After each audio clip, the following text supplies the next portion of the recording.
Esta unidade será dividida em duas partes. Na primeira parte, apresentaremos os números inteiros e os números racionais. Também definiremos as operações de soma e de produto para números inteiros e racionais. Demonstraremos algumas propriedades operatórias. Tudo que será feito terá como base o conjunto dos números naturais e as operações análogas definidas para este conjunto. Num segundo momento, estudaremos os conjuntos finitos e os conjuntos infinitos. Veremos que, para definir um conjunto finito, temos que formalizar a noção de contagem. Para isso, veremos que cada número natural está relacionado à ideia de contagem de elementos de um conjunto. Bom, então vamos começar introduzindo a noção de número inteiro.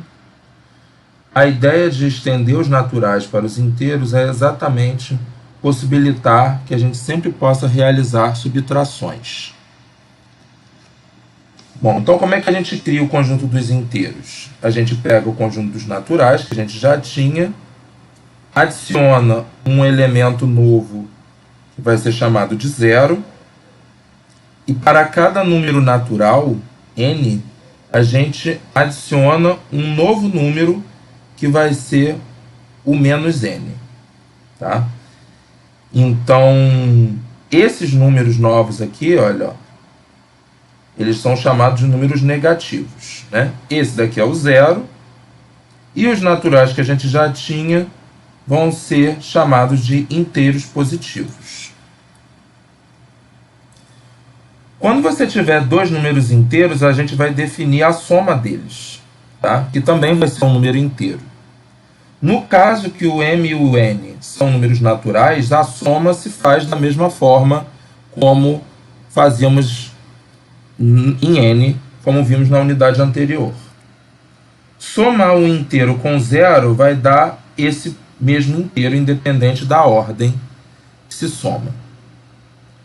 Se você pegar dois números naturais, m e n, e olhar a soma desses dois números negativos aqui, né? Como é que você vai somar? Você pega m e n, que são naturais, e soma eles, né? E aí você coloca um sinal de menos na frente. Tá? E aí você repara aqui o seguinte, então, a soma de números positivos vai ser positiva, né? Porque a soma de naturais é natural. A soma de números negativos é negativa. Né? O que vai acontecer se você somar um número negativo com um número positivo? Aqui, tanto o n como o m, eles são naturais. Tá? Bom, isso vai depender dos valores de m e n. Se o m for igual ao n, então a gente vai dizer que essa soma vai dar zero. Se o n for maior do que o m, então a gente sabe que neste caso dá para a gente subtrair, né, esse número natural desse. Né? Então isso foi definido na unidade passada. E no caso oposto, né, que o n é menor do que m, né, então o que acontece? Dá para poder subtrair esse número natural m do n. A gente faz isso, né, e aí a gente coloca o sinal de menos na frente. Então, no primeiro caso, a soma dá zero. Né? No segundo caso, a soma vai ser um número natural. E no último caso, a soma vai ser um número negativo. Bom, com isso, a gente consegue definir o que vai ser o simétrico de qualquer inteiro x. Tá? A gente vai denotar por menos x, né? Menos x vai significar o número inteiro que somado com x é igual a zero. É importante ressaltar que, à luz dessa definição de soma, cada número inteiro vai ter um único simétrico. A definição de produto, como é que a gente faz? Né? Se você tiver dois números inteiros que são naturais, o produto é definido como vimos na unidade anterior. Multiplicar por zero sempre vai dar zero, por definição. Se você pegar dois números naturais e olhar os números negativos associados a eles, né, o produto vai ser igual ao produto desse m com n, por definição. Já se você multiplicar um número negativo por um número positivo, né, independente de quem seja o positivo ou o negativo, né, como é que você faz? Você multiplica os dois naturais e coloca o sinal de menos na frente. Tem como a gente demonstrar que com essa definição de produto, a soma e o produto elas vão ser operações associativas, comutativas, vale a distributividade e também o cancelamento da soma. A subtração é definido como, né, você pega um inteiro e soma com o simétrico do segundo. Então, x menos y é definido dessa forma. A relação de menor que se define de maneira muito parecida como no caso dos naturais, né? A gente vai dizer que um número x é menor que o número inteiro y se existir um natural n de forma que o y seja igual ao x mais esse número n. Algumas propriedades que podemos provar são a integridade, né, que diz que o produto de dois números inteiros não nulos também é não nulo. Se você multiplicar um número inteiro por menos 1, o resultado vai ser exatamente o simétrico. Quando você tiver dois números inteiros iguais, né, sendo que no primeiro membro e no segundo membro você tem um produto pelo mesmo número x, e se esse número x não for nulo, você pode cancelar esse número x e concluir que y é igual a z. Se x for menor que y e você multiplicar a desigualdade, né, por um número positivo, né, então a desigualdade permanece. Tá? Então aqui o que a gente tem é a monotonicidade da multiplicação, mas ela só vale se você multiplicar por um inteiro que seja maior que zero. Se você multiplicar por um inteiro menor que zero, a desigualdade se inverte. Num segundo vídeo eu vou demonstrar algumas dessas propriedades aqui, tá? Podemos definir número racional como sendo um objeto da forma A sobre B, né? Onde tanto A quanto B são números inteiros, tá bom? E o denominador é diferente de zero. Bom, esse número que fica em cima é o que a gente chama de numerador e o que está embaixo de denominador. Né?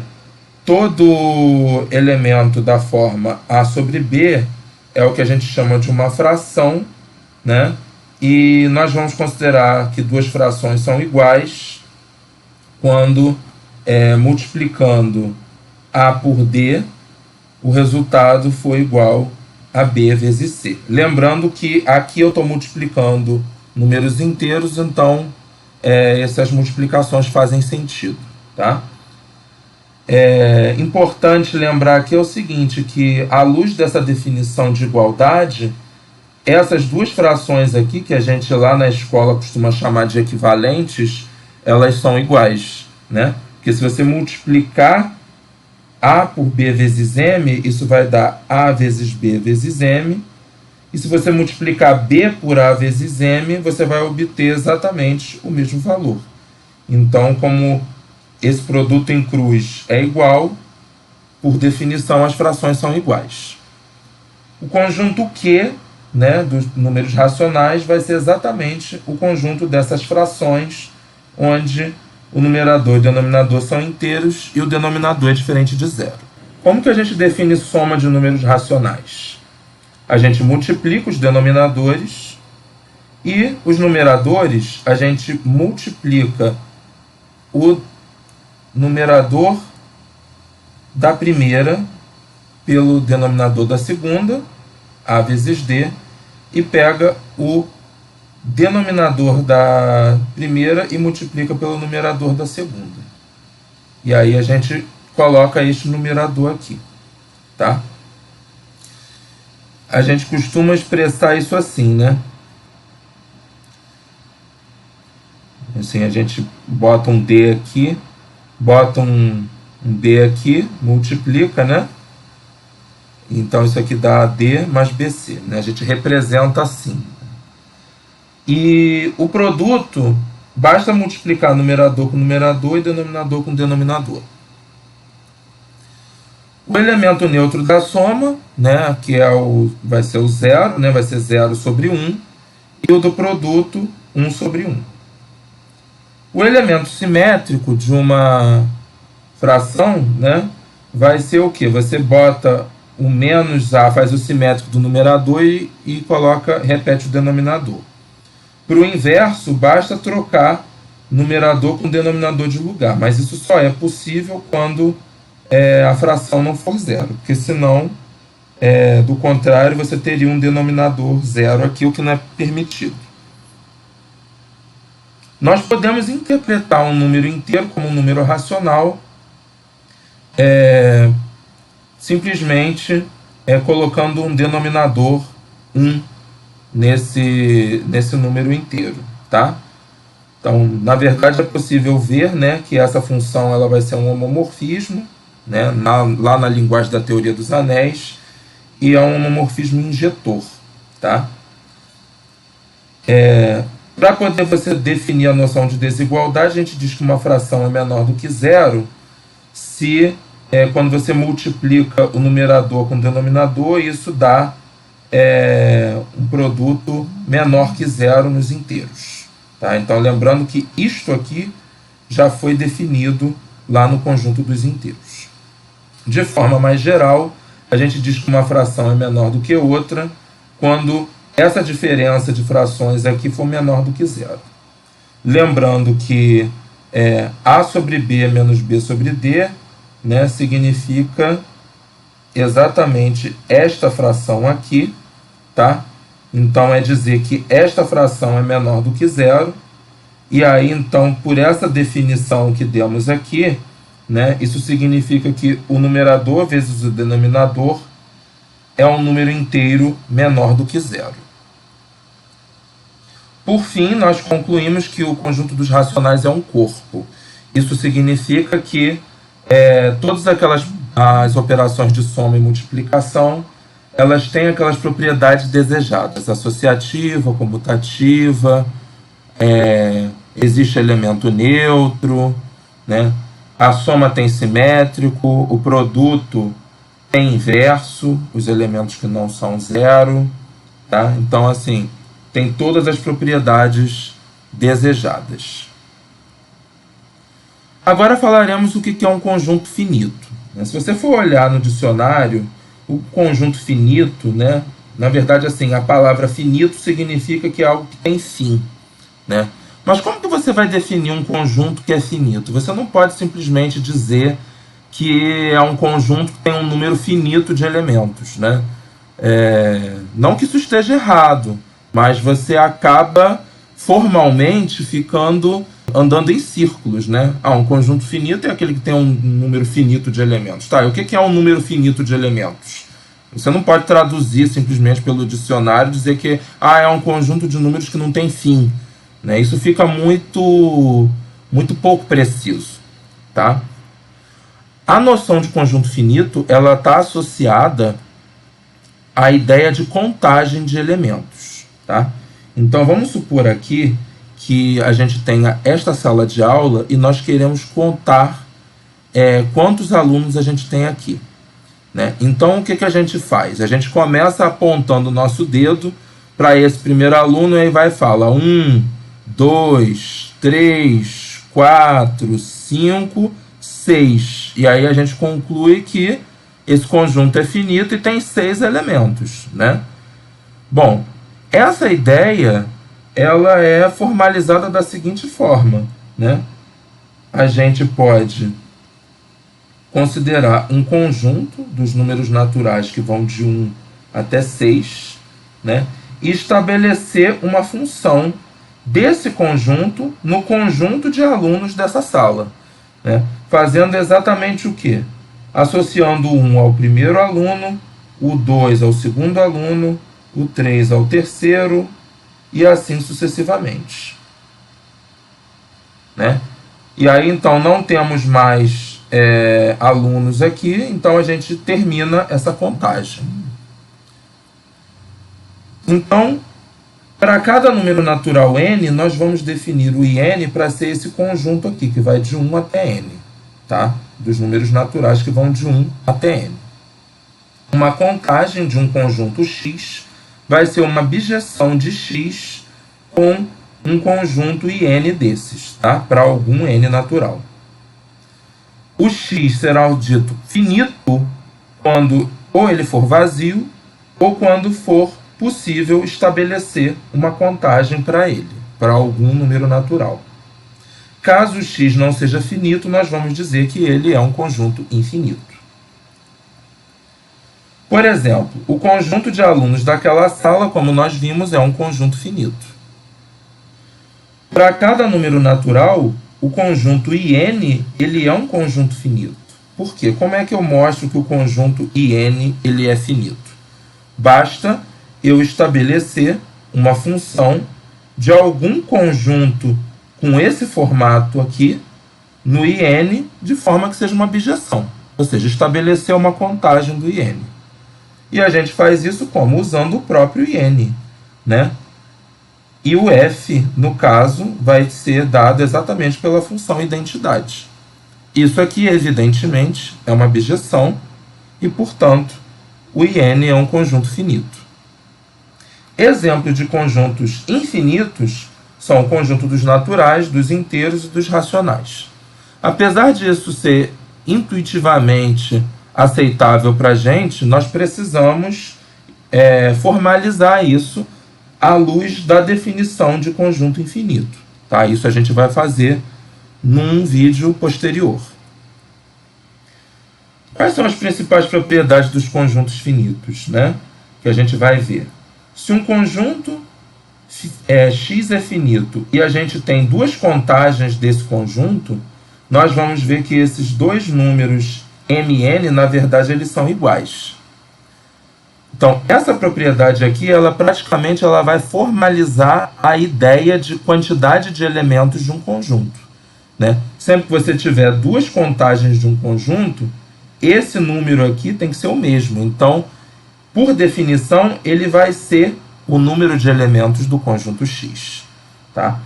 Então, sempre que você tiver um conjunto X e uma contagem dele, esse número n vai ser o que a gente vai chamar de número de elementos de conjunto X. Tá? E a gente vai definir esse número de elementos de X dessa forma aqui, através desse símbolo, né? O mesmo do que a gente usa lá no hashtag. Tá? Também dizemos que o número de elementos do X é a cardinalidade do X.